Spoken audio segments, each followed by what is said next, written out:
What's going on, guys? I'm Steve. Welcome back to the channel. Welcome back to another video. If it's your first time stopping by the channel, hit that subscribe button. Trust me, you won't regret it. You're a returning subscriber as always, guys. Welcome back, and I do appreciate the support. Guys, on this channel, I talk about parenting sometimes and or the lack of parenting. But what do you do when you've done all you can within your power to keep your child on the right path and they still stray away? And this is something that a lot of people don't talk about. It's easy to put the blame on somebody when you see their children doing bad, but it's not always a reflection on the parent. This lady right here is Tiffany Hammonds of Columbus, Ohio. She has a story to tell. It's about her son. He's not listening, wants to be out in the street. I'm gonna play you this video to give you a different perspective. And I want you to see the hurt and the pain in this woman's face. A lot of us has encountered this. I myself has went through this sometimes. You have a child, try your best to set the best example for them, but they still do what they do. And I want this to be a lesson to a lot of you single mothers out there that are dealing with boys. This is some of the things that can go wrong. Check this out. Well, tonight, car thefts across the city continue with 3 incidents happening just this morning. And now a mother of a teen who is stealing these cars is speaking out, asking for help. 10 TV's Carly Dion spoke with her today and joins us live with more on why she's frustrated. Carly.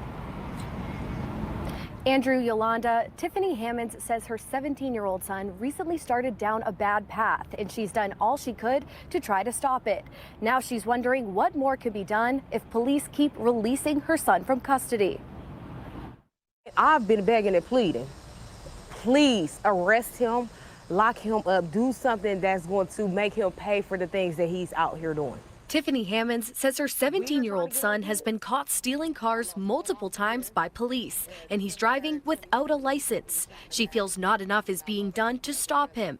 I've done almost everything I could, and it's turning him against me. He's going the opposite way and doing what he wants to do, and which is turning to the streets.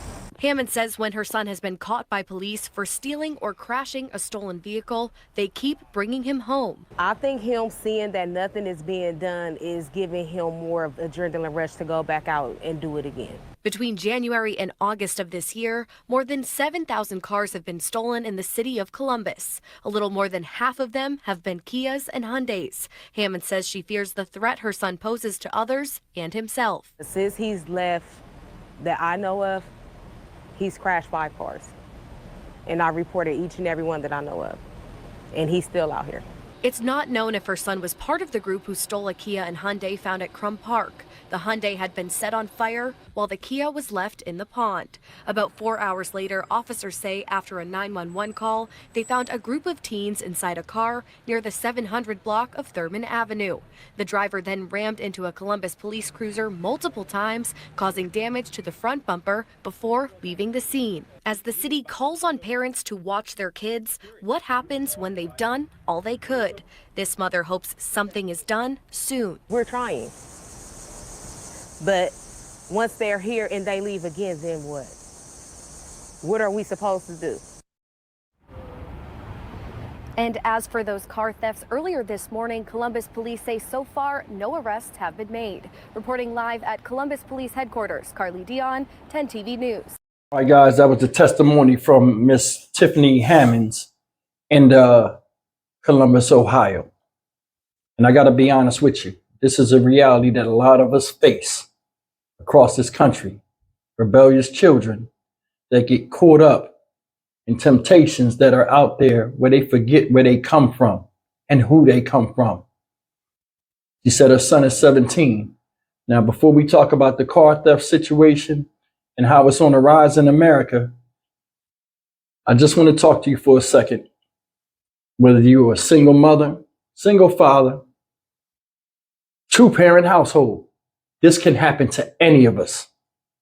Children get around the right type of kid, the right type of temptation, and they will lose their mind. When I was younger, I turned 16 years old, got me a taste of chicks, understood the submissive nature of a woman, started talking to Bunny reckless. John Wash had to handle that. You know what I'm saying? My grandfather. And I realized I'm not as bold as I think I am. And one instance of just doing something out in the world is not the sum total of who I am. And I got reminded of that.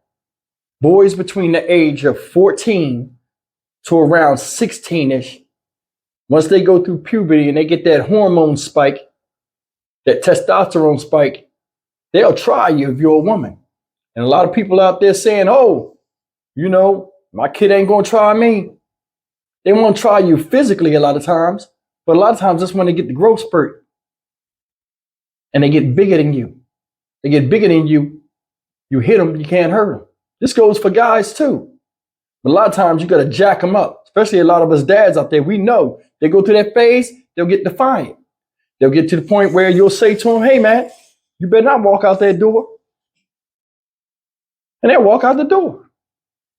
Like, what you gonna do? I call it the jack up phase. This usually happens with boys.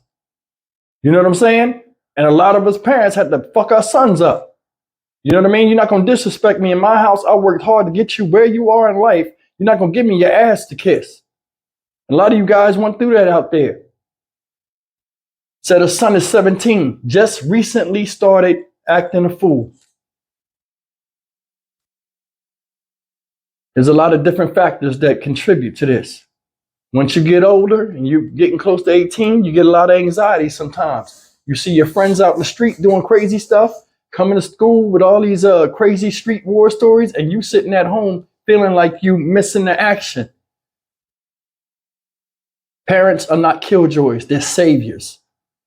A lot of you young people out there need to listen, because you'll always, and it always happens, you always think you know something, and then when reality hits, years down the line, when your most important years of development on your own as young adults is spent in the plantation, you always come back and say, you know what, mom, dad, you was right. Now help me. And they can't, because you were grown up. And they got to live their lives too. Being a parent means making a lot of sacrifices. And we all know that. We cannot keep you kids out of the fire when you keep jumping in it. The last thing a parent wants, no matter how bad your household is to see you in a jail cell or crying over your body in a damn casket. And that's real. This is a problem everybody goes through. Rich kids, poor kids, black kids, green kids, purple kids, yellow kids, white kids. It's a common problem. Not only are us as adults under attack, bills, predatory loans, commercials, so are our children at a young age. We are in a consumer type society. A bunch of people telling you, you got to buy this, you got to buy this, you got to buy this. As soon as we get money, it's gone. Whether it's in a bill, a hidden fee, or telling us we got to buy something to where it's in our head to where we don't fit in unless we wear this or use that product. Same goes for our children. It's hard enough to live your life as an adult. But when you had a responsibility of a child or children, the sacrifice is real, and a lot of us don't make it. And this woman right here, I don't know what her parenting skills are or whatever, but I do know for her to sit there and tell the city, do what you got to do, that says a lot. Her son should be embarrassed that your mom is ready to just turn you over to the wolves because you keep jumping your dumb ass right back out there in the wilderness. Just something to think about. If you did all you can for your child and they go out there and get jammed up and stuff like that, you got to come to a point where you don't let that wear you down because you've done all you can. And yeah, it's your child, but sometimes people just got to learn on their own. I'm Stock Market Steve for the Dynamic Reason channel. As always, like, comment, share, and subscribe. I bid you peace, man. All of y'all. I'll see you in the next video.